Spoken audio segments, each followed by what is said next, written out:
Então, vamos começar falando da minha infância, né? Minha infância foi, assim, acho que um manancial de coisas para eu me tornar quem eu fui, porque eu fui criada em torno de livros, né? Meu pai tinha uma biblioteca enorme, numa sala enorme, e era lá que eu costumava brincar. Então, o meu universo foi com aqueles títulos de autores famosos, né? Bonequinhas, casinhas, brinquedinhos de lata, que eu adorava brincar de casinha ali no meio dos livros. Então, nas estantes eu fazia os andares da casa, o quarto, a sala das bonecas, né?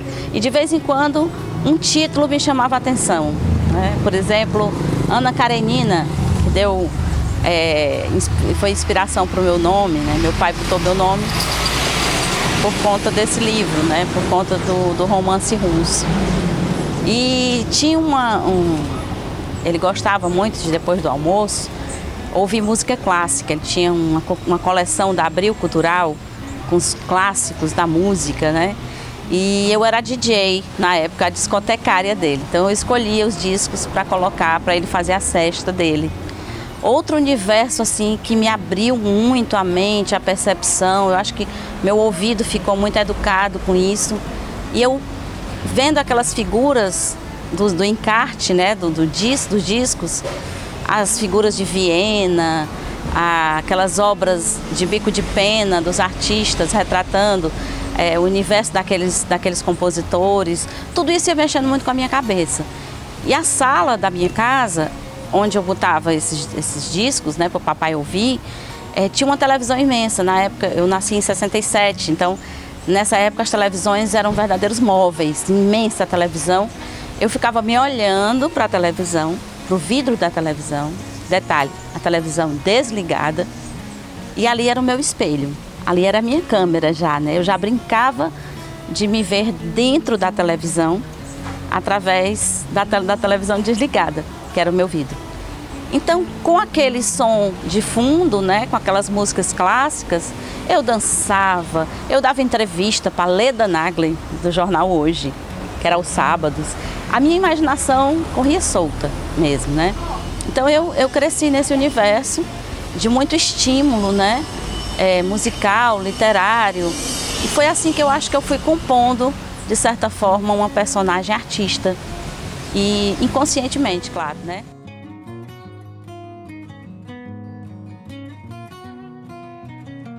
Chegada na minha adolescência, o colégio me proporcionou alguns desafios, né? Como eu me mudei muito de colégio, me mudei de casa, no meio da infância eu tive que ir para o Rio de Janeiro, porque o papai foi fazer mestrado e doutorado lá.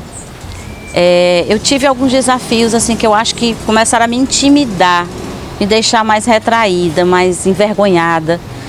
E surpreendentemente eu me tornei uma pessoa muito acanhada. Tinha muitos talentos, né? Na infância eu era muito explorada até por isso, né? As pessoas mais velhas chamavam as outras para me ver cantando em francês, em inglês, e fazer as minhas encenações.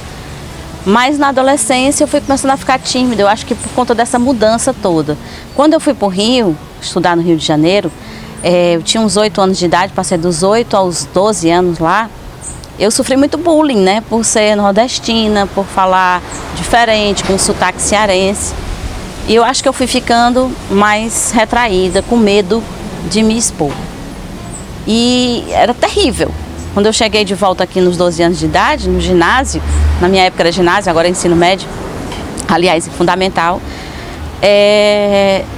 quando eu tinha que dar uma aula, quando eu tinha que falar em público, nossa, isso aqui travava, né? Travava mesmo, coração disparava, as mãos ficavam geladas, eu queria morrer.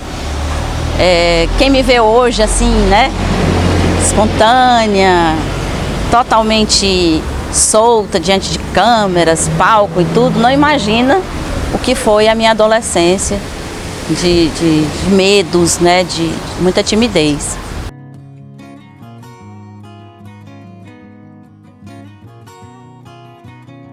Mas aí, no final já do colégio, né, desses anos escolares, eu comecei a de novo me engajar em algumas coisas de arte do colégio, né? Então eu escrevia muita poesia, comecei a fazer dança. A dança foi assim um determinante para mim em toda a minha vida até hoje. Foi com a dança que eu aprendi a disciplina da arte, né?